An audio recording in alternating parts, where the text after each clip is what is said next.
जय Hind friends, GK के एक नए एपिसोड में स्वागत है आपका। आज का पहला सवाल लेते हैं यहाँ पर, डिएगो गार्सिया द्वीप किस महासागर में स्थित है? आंसर होगा हिंद महासागर। हिंद महासागर का सबसे जो बड़ा द्वीप है वो मेडागास्कर द्वीप है। अगला क्वेश्चन की बात करते हैं यहाँ पर, और हिंद महासागर का सबसे गहरा स्थल की बात करें तो डायमेंटिना है यहाँ पर। अगला क्वेश्चन, सार्क सम्मेलन किस सहयोग के उद्देश्य से आरंभ किया गया था? आंसर होगा क्षेत्रीय सहयोग। और सार्क का हेड ऑफिस जो है नेपाल के राजधानी काठमांडू में, स्थापना 1985 में हुई थी। अगला क्वेश्चन, कावेरी जल विवाद किन दो राज्यों से संबंधित है? आंसर होगा तमिलनाडु एवं कर्नाटक। और कावेरी नदी जो है कर्नाटक के ब्रह्मगिरी पहाड़ी से निकलती है। अगला क्वेश्चन की बात करते हैं यहाँ पर, कुतुब मीनार का निर्माण किसने पूरा करवाया था? आंसर होगा इल्तुतमिश। यहाँ पर एक बात ध्यान दीजिएगा कि कुतुब मीनार का निर्माण किसने प्रारंभ करवाया था, तो आंसर होगा कुतुबुद्दीन ऐबक, लेकिन बीच में ही उसकी मृत्यु हो गई थी। और इसका जो निर्माण कार्य है वो उसका दामाद इल्तुतमिश ने पूरा करवाया था, जो कि गुलाम वंश का तीसरा शासक था। यहाँ पर इल्तुतमिश को गुलाम वंश का वास्तविक संस्थापक भी कहा जाता है और गुलामों का गुलाम भी कहा जाता है। अगला क्वेश्चन की बात करते हैं, तो इक्तादारी व्यवस्था की शुरुआत किसने किया था? आंसर होगा इल्तुतमिश, जो कि कुतुबुद्दीन ऐबक का दामाद था। अगला क्वेश्चन यहाँ पर, अंत्योदय का विचार किसने दिया था? आंसर होगा जयप्रकाश नारायण। इन्हें लोकनायक के नाम से जाना जाता है।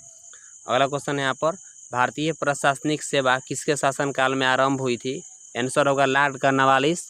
इसे भारत में नागरिक सेवाओं का जनक भी कहा जाता है।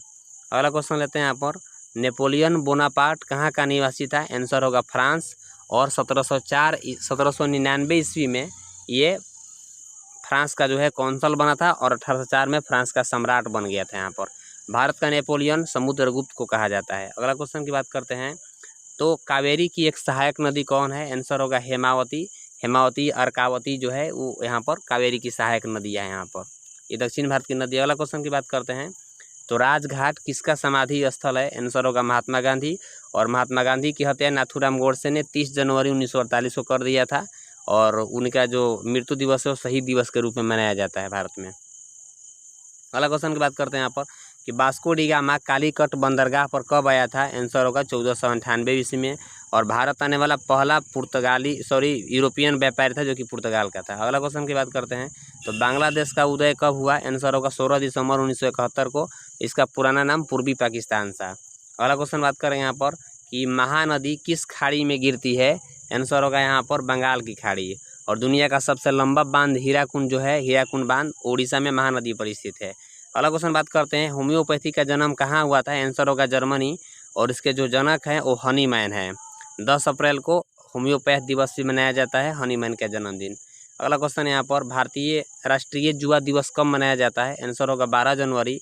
और ये जो होता है स्वामी विवेकानंद का जन्मदिन होता है। 12 जनवरी को राष्ट्रीय युवा दिवस स्वामी विवेकानंद का जन्मदिन के रूप में मनाया जाता है। अगला क्वेश्चन बात करते हैं, क्रिकेट में पॉपिंग क्रीज की माप कितनी होती है? आंसर होगा 4 फुट। और सचिन तेंदुलकर को क्रिकेट का भगवान कहा जाता है। अगला क्वेश्चन यहाँ पर, रेबीज के इलाज की खोज किसने किया था? आंसर होगा लुई पास्चर।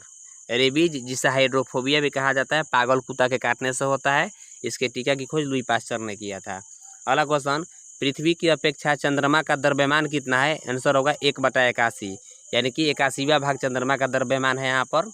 और पृथ्वी से चंद्रमा का 57% भाग दिखाई देता है। अगला क्वेश्चन यहाँ पर, मौलिक कर्तव्य भारतीय संविधान में किस देश से लिया गया था? आंसर होगा रूस के संविधान।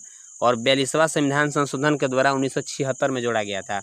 अगला क्वेश्चन, किस घटना के कारण सूखा बालू चमकीला दिखाई देता है? आंसर होगा प्रकाश का परावर्तन। तो परावर्तन के कारण जो सूखा या गीला बालू होता है वो द्युतिहीन यानी कि चमकीला दिखाई पड़ता है। मिलेंगे नेक्स्ट वीडियो में, तब तक के लिए जय हिंद।